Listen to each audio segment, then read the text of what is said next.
Throughout history, humans have expanded our influence across the globe, waging wars, making technological breakthroughs, creating art, and pursuing whatever else our adventurous minds could imagine. Along the way, we've left behind countless artifacts as tokens of our achievements. While many of these artifacts are carefully preserved and treasured, countless others have just been lost to time, inspiring expeditions, treasure hunts, and indeed YouTube videos. So today, we're going to explore 7 historical artifacts whose locations remain a mystery. The first movie. Of all the forms of media throughout history, few have captured our imagination or spread as quickly across the globe as cinema. While many people think of Hollywood when considering film's origins, one of the greatest pioneers in the early days of cinema was actually Australia. At a time when the United States and much of the world was still producing short features of 10 to 15 minutes, Australian filmmakers were already experimenting with hour-long reels, dramatically expanding the scope and entertainment value of movies. The first and most groundbreaking of these early works was The Story of the Kelly Gang, which premiered at the Athenaeum Theatre in Melbourne on Boxing Day 1906. The film told the story of Ned Kelly, the infamous 19th century bushranger or outlaw, as well as his gang. Portrayed as sympathetic figures fighting for higher justice, much like Robin Hood and his merry men, the Kelly Gang struck a chord with audiences. The film was an immediate success, and within a year it had reached international audiences in New Zealand and England, where it was promoted as the longest film ever made. It earned its filmmakers around £25,000, or around $4.6 million today, on a budget of just £1,000. But the film's sympathetic portrayal of a relatively recent outlaw, combined with a surge of crimes across Australia,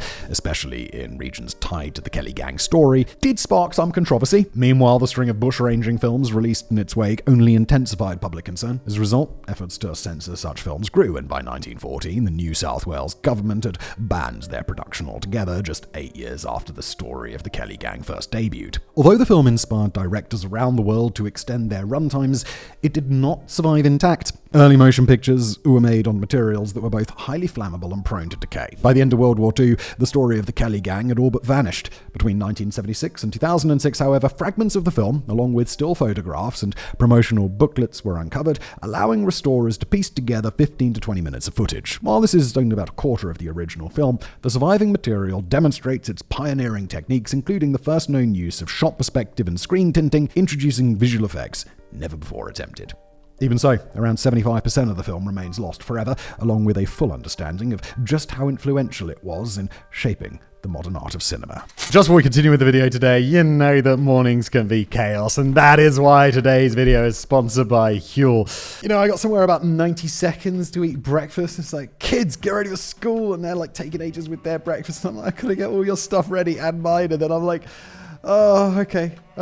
Well, Huel make breakfast easy. Their Black Edition powder is a complete meal. There's no added sugar. There's 40 grams of plant-based protein. And as someone these days who thinks about my protein intake, that's a lot. That's a lot. 27 vitamins and minerals, and it actually keeps you full until lunch. I got the bottles as well, by the way. I'm not sure if I'm supposed to promote these, but they sent me a lot of them. The chocolate ones like this are super good. It kind of tastes like this one, just like super well mixed. I mean, I mix it pretty well, but it's also just very convenient to have it pre-made. And when they send it to me, I'm just gonna, the pre-made one is easy, isn't it? Anyway, you toss it in a shaker bottle, you shake it up, here's the one I did earlier, and then you drink it. It's very, very easy. It's a meal in a can. Plus, they have now got daily greens ready to drink can. It's sparkling, it tastes like blueberry or apple, it's not like lawn clippings, and it's packed with 42 nutrients, there's zero prep, zero mess, and no pretending to enjoy the powder mixes. It says here in the copy that I've started my mornings without it, but you didn't send it to me, Huel. This isn't their fault, to be fair.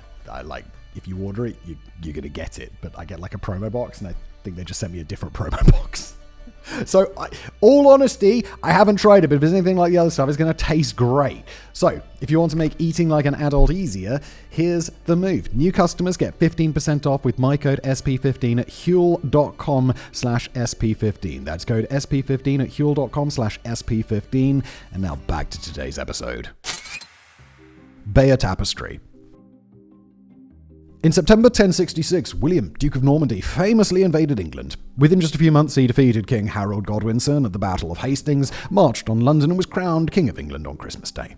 11 years later, it is believed that William's half-brother, Bishop Odo, by then the Earl of Kent, commissioned a nearly 70-metre or 230-foot embroidered cloth to commemorate the conquest. Beginning with events in 1064, the Bayeux tapestry depicts the ailing King of England, Edward the Confessor, allegedly sending his brother-in-law, Harold Godwinson, to Normandy to pledge the throne to William in the event of Edward's death. Whether this oath was ever truly sworn remains uncertain, and many historians argue that if it happened at all, it was likely made under duress, invalidating it under medieval law. Thus, this makes the tapestry one of the earliest pieces of propaganda in England, since the claim that Harold had promised the crown provided William with a legal pretext for his invasion in 1066. For centuries, the vast tapestry was housed in the Bayeux Cathedral in Normandy. During the French Revolution, however, it was nearly destroyed when soldiers attempted to use it as a wagon cover. A local lawyer intervened, saving the tapestry by taking it into his possession. Later in 1803, Napoleon had it briefly transferred to the Louvre, intending to use it to justify his own plans to invade Britain. When those ambitions collapsed, the tapestry returned to Bayeux, where it remained for nearly 150 years. Its next removal came during World War II, when German forces occupying France seized it for study. Heinrich Himmler, fascinated by its depiction of conquest, ordered scholars to examine it in detail. After the war, the tapestry was once again returned to Bayeux, where it still resides today. I've been there. I've seen it. It's really long. Despite its survival through centuries of turmoil, part of the tapestry's been lost. Between 2.4 and 3 meters, or 8 to 10 feet of embroidery, disappeared at some point during its relocations. Today, the tapestry ends abruptly, with the English fleeing the battlefield at Hastings, leaving the coronation of William, arguably the climax of the story, absent. Scholars long debated whether the missing sections vanished during the French Revolution or in the chaos of World War II. Then, in March 2025, a remarkable discovery was made. A fragment of the missing embroidery surfaced in the personal collection of Karl Schlabau, a German textile archaeologist. Schlabau had been part of the team tasked by Himmler to study the tapestry during the occupation. At some point, apparently had torn a piece off and taken it back to Germany after the war. This fragment will now be reattached as part of a 2-year, $40 million restoration project that actually began just last month, in August of 2025 at the time of recording. Still, the find represents only a sliver of what's missing. Between 8 and 10 feet of the Bayeux tapestry remain lost, likely forever, leading us to wonder what the final triumphant panels of William's conquest might once have shown. Fabergé eggs.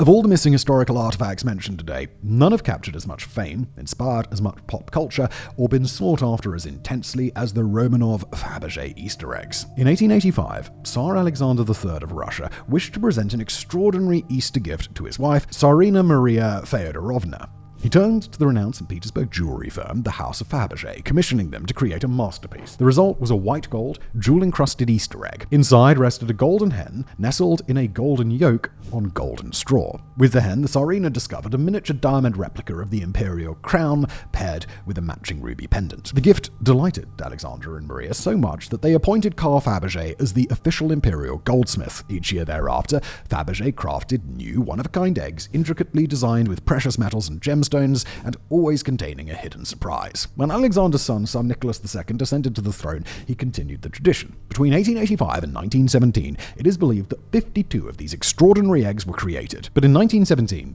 the Russian Revolution, fueled in part by the aristocracy's extravagance amid national hardship, erupted, ultimately leading to the execution of the entire Romanov family by the Bolsheviks. After the revolution, the Romanovs' treasures, including the eggs, were seized by the newly formed Soviet government, yet some had already been smuggled out before officials could secure them. Over time, 46 of the original 52 have been accounted for, though some have speculated that even more may have been made. While many reside in museums across the world, others occasionally resurface before vanishing again. In 1934, reports of Fabergé eggs appearing in the West began to emerge, and one was even displayed in the window of a Lord & Taylor department store in New York City. In 2010, a Midwestern American man unknowingly purchased one at an antique shop for $14,000, only to sell it at auction 4 years later for an astonishing, wait for it, $33 million. With at least 6 eggs still missing, historians, treasure hunters, and private collectors alike remain captivated, dedicating their lives to the hope of uncovering one of the world's most legendary lost treasures. Caravaggio's Nativity. Michelangelo Merisi da Caravaggio, not to be confused with the high Renaissance master Michelangelo, was a Baroque-era Italian painter whose life was as notorious as his art was revolutionary. Known for his turbulent personal life, Caravaggio transformed painting with his bold use of light and shadow, a technique exemplified in one of his most famous works, Nativity with St. Francis and St. Lawrence. Commissioned in 1609 by the Oratory of St. Lawrence in Palermo, Italy, the inclusion of the saint was almost certainly tied to the patronage. Upon completion, the work was displayed in the Oratory Hall, where it remained for more than 350 years. The painting depicts the birth of Jesus Christ in strikingly human terms. The infant lies on a simple haystack in a dark, somber manger. Beside him, Mary appears weary and vulnerable after childbirth. St. Francis, St. Lawrence, and an angel hover around the Holy Family, not in radiant light, but in shadows pierced by dramatic highlights. Caravaggio's use of tenebrism, an extreme form of chiaroscuro, where deep darkness is used to highlight focal points in the lighter shades, broke with the convention of portraying divine figures bathed in brilliance. Instead, he revealed the human side of sacred moments, raw, fragile, real. It was a fitting approach for an artist whose own life was marked by violence, including the infamous killing of a man during a dispute over a tennis match. By 1969, the painting was valued at nearly $20 million, a fortune that likely sealed its fate. That October, under the cover of night, thieves broke into the oratory and sliced the canvas from its frame. While not the most expensive theft in art history, as Vermeer's The Concert, valued at up to $300 million, holds that title, the disappearance of Caravaggio's Nativity became one of the most infamous art crimes ever recorded. Rumors swirled of mafia involvement, with whispers that the canvas was stolen on their orders. To this day, the painting's fate remains a mystery, earning it a spot on the FBI's top 10 art crimes list. For years, the oratory left the frame empty, hanging as a haunting reminder of the loss. In 2015, a recreation effort was launched. Using archival photographs and digital analysis of Caravaggio's other works, artists managed to produce a striking replica. Yet despite modern technology, no reproduction can truly capture Caravaggio's distinctive style. The original remains lost, perhaps destroyed, perhaps hidden away in some private collection, or as legend suggests, still hanging in the office of a Sicilian crime boss. Polish royal casket. In the late 18th century, Europe was dominated by powerful empires locked in a struggle for global influence. Among them stood Russia, Prussia, and Austria, three juggernauts that encircled Poland, a nation ill-prepared for such precarious positioning. The result was devastating. Through three successive partitions, the once mighty Polish-Lithuanian Commonwealth was completely erased from the map by 1795. Determined to preserve Poland's cultural heritage and her own family's royal legacy, Princess Izabela Czartoryska gathered a collection of priceless relics and safeguarded them inside a wooden casket. The so-called Polish royal casket contained jewelry, silverware, and even a portrait of Queen Constance of Austria, sister to Holy Roman Emperor Ferdinand II. As part of her lifelong mission of preservation, Princess Izabela also established the Czartoryski Museum in Krakow, today one of Poland's oldest museums, where the casket was placed for safekeeping. For nearly 150 years, the royal casket remained undisturbed. That changed with the outbreak of World War II. When Germany invaded Poland in 1939, museum staff attempted to protect its treasures by transporting the casket to Sienoir in southeastern Poland, where it was reportedly hidden inside a sealed, bricked-up repository. But secrecy did not last. According to accounts, a local German mill owner betrayed the hiding place to Nazi soldiers. Once discovered, the casket and its contents were plundered, the spoils divided among the troops. While some looted artifacts from the museum have resurfaced in the years since, the Polish royal casket and the treasures within have never been recovered. To this day, Princess Izabela's passion remains lost, an enduring symbol of cultural heritage stolen in one of history's darkest hours. Ireland's crown jewels.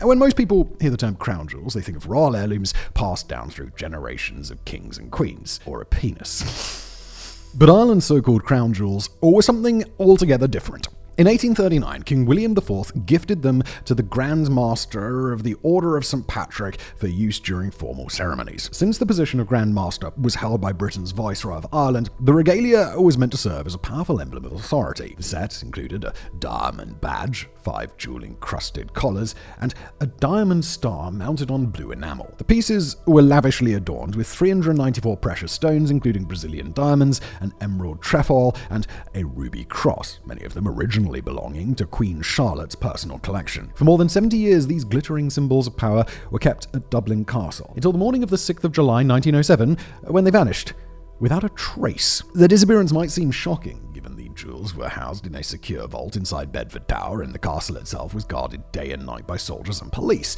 Yet, in reality, the theft was anything but surprising. The man responsible for their safekeeping, Sir Arthur Vickers, the Ulster King of Arms, was infamous for his negligence. In the months leading up to the theft alone, doors to both the tower and the vault were repeatedly left unlocked. A cleaner even stumbled upon an intruder, but nothing was done. Vickers himself frequently displayed the jewels to friends and visitors, often misplaced his keys, and once allowed a friend to walk off with the jewels, only for it to be returned later by post. When the jewels were finally reported missing, investigators realized no one had checked on them in nearly a month, with the last sighting being yet another of Vickers' ill-advised showings. With no signs of forced entry, suspicion naturally fell on Vickers' carelessness. The scandal erupted into one of Ireland's largest investigations. Public outrage was immense, but despite his reputation, Vickers was cleared of direct involvement. Instead, suspicion shifted to Francis Shackleton, brother of the famed Arctic explorer Ernst Shackleton. Whoa!